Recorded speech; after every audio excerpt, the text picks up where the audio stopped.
दोस्तों स्वागत है आप सभी का राधा रानी के छोटे से यूट्यूब चैनल पर। उम्मीद है मुझे आप सभी बहुत अच्छे होंगे और मैं भी बिल्कुल अच्छी हूँ। तो दोस्तों आज हम बात करने जा रहे हैं फरवरी महीने की एकादशी की। आप सभी को पता है कि एकादशी महीने में 2 बार आती है, एक कृष्ण पक्ष की और एक शुक्ल पक्ष की। फाल्गुन महीना लग रहा है और फाल्गुन महीने का ये कृष्ण पक्ष लग रहा है। आप सभी को पता होगा कि फाल्गुन महीना जो होता है वो पूरे तरीके से भगवान शिव की भक्ति को समर्पित होता है और यही होली का महीना होता है। और होली का महीना भी पूरे तरीके से भगवान कृष्ण के लिए ही समर्पित होता है। तो फाल्गुन महीने के कृष्ण पक्ष की जो एकादशी रहेगी दोस्तों, वह रहेगी 13 फरवरी को, जिसका नाम रखा जाएगा विजय एकादशी। यह फाल्गुन महीने के कृष्ण पक्ष की एकादशी रहेगी। तो इस एकादशी के दिन फाल्गुन महीने में भगवान श्री कृष्ण और माता राधा रानी की भक्ति की जाती है, सेवा की जाती है, उनको रंग और गुलाल लगाया जाता है। साथ ही साथ माँ लक्ष्मी और भगवान विष्णु की भी पूजा की जाती है। इस दिन हम एकादशी को जो व्रत होता है यह भगवान विष्णु, माता लक्ष्मी, भगवान श्री कृष्ण के लिए ही समर्पित होता है। ऐसा माना जाता है कि कलयुग में एकादशी का व्रत ही सर्वोत्तम व्रत है, जो कि हमें सभी पाप और सभी प्रकार के कष्टों से छुटकारा दिला सकता है, साथ ही साथ हमें मोक्ष की प्राप्ति करा सकता है।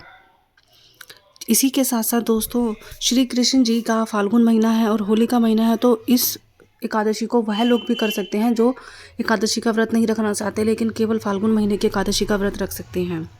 तो दोस्तों फाल्गुन महीने की जो एकादशी का व्रत रहेगा यह पूरे तरीके से सुख, शांति और सकारात्मक ऊर्जा देने के लिए होता है। साथ ही साथ विजया एकादशी, आपको मैंने बताया विजया एकादशी इस एकादशी का नाम रहेगा। तो यह हमारे लिए, आप नाम ही सुनकर समझ गए होंगे कि यह पूरे तरीके से विजया को समर्पित होती है। इस एकादशी का व्रत करने वाला जातक किसी भी, चाहे परीक्षा में हो, किसी भी एग्ज़ाम में हो, युद्ध में हो, या कोई भी अपने जीवन की ऐसी परीक्षा हो, हमेशा ही उसको विजय ही प्राप्त होती है। हर चीज़ में वह सफल ही होता है, इसीलिए इसको विजय एकादशी कहते हैं। तो दोस्तों जो विजय एकादशी इसका जो महत्व है, ये महत्व मैं आपको समझा देती हूँ कि क्यों इसे विजय एकादशी कहते हैं। बल्क बकदालभ्य मुनि ऋषि थे,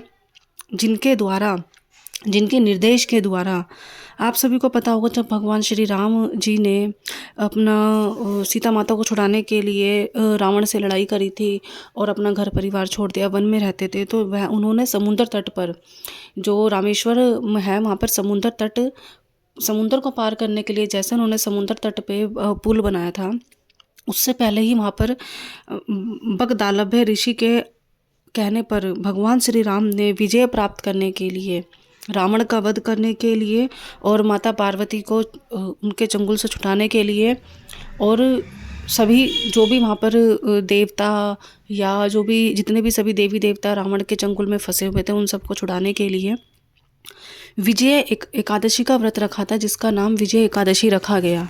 तो इस एकादशी का यही सबसे बड़ा महत्व है कि यह भगवान श्री राम जी ने रखा था अपनी विजय प्राप्त करने के लिए, और जो भी जातक इसको रखता है उसको अवश्य ही विजय प्राप्त होती है, जैसे भगवान श्री राम जी को प्राप्त हुई थी। तो अब दोस्तों हम बात करते हैं फरवरी महीने के विजय एकादशी 13 फरवरी के मुहूर्त की बात। 12 फरवरी को दोपहर 12:33 से एकादशी शुरू हो जाएगी और 13 फरवरी को 2:36 पर यह समाप्त हो जाएगी। अब दोस्तों वैसे तो 12 फरवरी को दोपहर में शुरू हो जाएगी एकादशी, लेकिन जो उदय तिथि के हिसाब से, यानी कि जिस समय सूरज उगता है उस समय जो तिथि होती है, हम उसका व्रत उसी दिन करते हैं। तो उदय तिथि के हिसाब से 13 फरवरी को जो है उदय तिथि, जैसे ही सूरज उगेगा उस समय एकादशी की तिथि लगती रहेगी, तो 13 फरवरी को ही यह व्रत रखा जाएगा। पारण की तिथि रहेगी दोस्तों इसके 14 फरवरी को, यानी कि पारण यानी कि व्रत अपना पूरा करने की तिथि 14 फरवरी को 4:10 तक रहेगी द्वादशी तिथि। तो आप 14 फरवरी को अपना जो है व्रत खोल सकते हैं। 13 फरवरी को सूर्योदय के साथ ही यह जब हम व्रत रखेंगे, इसी के साथ हम कोई स्नान भी कर सकते हैं, गंगा तट पर, जमुना तट पर गरीबों को दान भी कर सकते हैं, और उसी दिन से होली के फाग रंग भी उड़ने शुरू हो जाएंगे। ठीक है, तो दोस्तों इसका जो महत्व मैंने आपको बता दिया है। अब आपको जो पूजा करनी है वह पूजा कैसे करनी है। सबसे पहले सूर्य उदय से पहले आपको उठना है ब्रह्म मुहूर्त में उठ के नहा धो के स्नान आदि करके उस दिन आपको पीले वस्त्र धारण करने हैं अवश्य। अगर नहीं है तो कोई बात नहीं, लेकिन है तो आप अवश्य पीले वस्त्र ही धारण कीजिए। फिर आप भगवान की एक चौकी लगाइए, चौक की पटरी बिछाइए, उसके ऊपर भगवान श्री विष्णु जी की, भगवान श्री कृष्ण जी की, राधा रानी की या शालिग्राम आपके पास उपलब्ध हो, आप उनकी मूर्ति लगाइए, प्रतिमा लगाइए, उनको गंगा जल व पंचामृत से स्नान कराइए। उसके बाद अगर आपके पास गौमूत्र है तो आप अपने गौमूत्र से अपने पूरे घर में छिड़काव करके अपने घर को शुद्ध और पवित्र भी कर सकते हो। पंचामृत से स्नान कराने के बाद उनको साफ शुद्ध करने के बाद आप उनको पीले वस्त्र अर्पण कीजिए। पीला कलावा, जनेऊ या पीला कलावा जो होता है वह आप उनको अर्पित कर सकते हो। पीले वस्त्र हो, पीला रुमाल हो या पीला 2 मीटर का, 2.25 मीटर का कपड़ा हो तो भी अच्छा रहेगा। ठीक है। इसके बाद फिर उनको पीले वस्त्र अर्पित करने के बाद आप उनको इत्र जरूर लगाइए। इत्र लगाना, जितना इत्र में खुशबू होती है भगवान भी हमारे जीवन को उतना ही महकाते हैं। और इत्र, खुशबू, रंग, गुलाल ये सब तो भगवान को बहुत प्रिय हैं। रोज़ इत्र अगर आप ला सकें, गुलाल का जो इत्र होता है वह ला सके तो बहुत अच्छी बात रहेगी। ठीक है। इसके बाद फिर आपको क्या करना है, भगवान को आपको फूलों की माला यानी कि पीले फूलों की माला चढ़ानी है। पीले फूल उनको अर्पित करने हैं। पीले फूल के साथ पीले फल, पीली मिठाई आप भगवान श्री कृष्ण को, भगवान विष्णु जी को अर्पित कीजिए, माता लक्ष्मी को अर्पित कीजिए। और उसके बाद आप उनको दीप और धूप दिला के उनकी आरती उतारिए। भगवान विष्णु जी की आरती उतारिए, माता लक्ष्मी जी की, एकादशी की आरती उतारिए। और सबसे आखिर में जो काम रहता है दोस्तों, कोई भी व्रत बिना पूजा पाठ के अधूरा रहता है। उस दिन आपको एकादशी की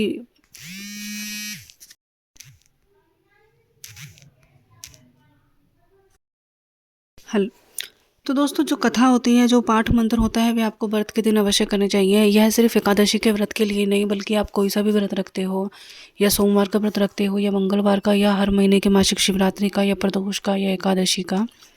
यदि आप एकादशी का व्रत श्री खाटू श्याम जी महाराज के नाम का भी रखते हो, तब भी आप कथा ज़रूर सुनिए। तो बिना कथा के कोई भी व्रत अधूरा होता है। कथा, पाठ, मंत्र इत्यादि करना अवश्य होता है। तो दोस्तों, ये तो थी व्रत की जानकारी। अब मैं आपको बता देती हूँ कि जो 13 फरवरी का मुहूर्त रहेगा, सूर्योदय का समय रहेगा सुबह 7:01 से लेकर शाम को सूर्यास्त का समय रहेगा 6:10 का। चांद का जो समय रहेगा वो सुबह 4:53 से रहेगा उदय का, और 2:10 पे ढलने का समय रहेगा। ठीक है। अब इसमें एक ब्रह्म मुहूर्त है जो कि योग सिद्धि मुहूर्त है, वो रहेगा आपका 12:25 का दोपहर में। इसी के साथ साथ दोस्तों 14 तारीख का मुहूर्त मैं आपको बता देती हूँ, जो व्रत के पारण का समय होता है। तो व्रत के पारण का समय रहेगा सूर्योदय का 7:01 7 बजे का, और 6:10 पर शाम को सूर्यास्त होने का। चांद का समय रहेगा, चांद निकलने का समय रहेगा 5:36 सुबह का। अस्त रहेगा 3 बजे का। योग सिद्धि मुहूर्त रहेगा 3:18 का। तो दोस्तों, द्वादशी का ये मुहूर्त मैंने आपको इसीलिए बताया है क्योंकि एकादशी के नियम के अनुसार एकादशी के दिन हमें अन्न नहीं खाना होता है। हम अन्न खाते हैं द्वादशी वाले दिन। तो जैसे मैंने आपको बताया कि सूर्योदय का समय रहेगा 7:01 तक का, तो आपको सूर्योदय तक ही अपना व्रत जो है खोलना होता है। आप ये व्रत ब्रह्म मुहूर्त में सुबह उठकर नहा धोकर स्नान आदि करके भगवान की पूजा करके आप अपना अन्न बनाइए बिना लहसुन प्याज का। द्वादशी के दिन मुख्य तौर पर भगवान को खिचड़ी का भोग लगाया जाता है, तो आप खिचड़ी का भोग लगाइए भगवान को। उसी में से थोड़ा प्रसाद या जो भी सीधा आपने एकादशी का निकाला है ब्राह्मण को देकर आइए। यदि कोई गरीब है, ज़रूरतमंद है तो उसको दे दीजिए, और फिर बाद में आप वो अन्न ग्रहण कीजिए। इसी प्रकार से आपके द्वादशी के व्रत का नियम अनुसार पालन होता है। ठीक है। आप याद रखें, जब भी आप द्वादशी का व्रत रखते हो तो मंदिर के नाम का, ब्राह्मण के नाम का थोड़ा सा निकालना होता है आपको, ताकि वो सीधे सीधे भगवान को प्राप्त हो जाता है, और फिर हम अपना व्रत बेफिक्र होकर खोल सकते हैं, अन्न ग्रहण कर सकते हैं। तो दोस्तों, फरवरी महीने के, फागुन महीने के एकादशी व्रत की जानकारी सारी मैंने आपको दे दी है। उम्मीद है कि मेरी जानकारी आपको मददगार साबित होंगी और आपको अच्छे लगेंगे। अगर आपको मेरी वीडियो अच्छी लगे तो मेरे चैनल को सब्सक्राइब कीजिएगा, वीडियो को लाइक और शेयर ज़रूर कीजिएगा। ये जो मेरी वीडियो है ये है फरवरी महीने के, फागुन महीने के एकादशी, जो कि कृष्ण पक्ष की एकादशी रहेगी 13 फरवरी को। इस एकादशी की व्रत कथा मैं जल्दी अपने चैनल पर लेकर आऊँगी। आप मेरे चैनल को सब्सक्राइब कर लेंगे तो आपको मेरी वीडियो जल्दी मिल जाएगी। तो मिलते हैं अगली वीडियो में दोस्तों, तब तक के लिए राधे राधे।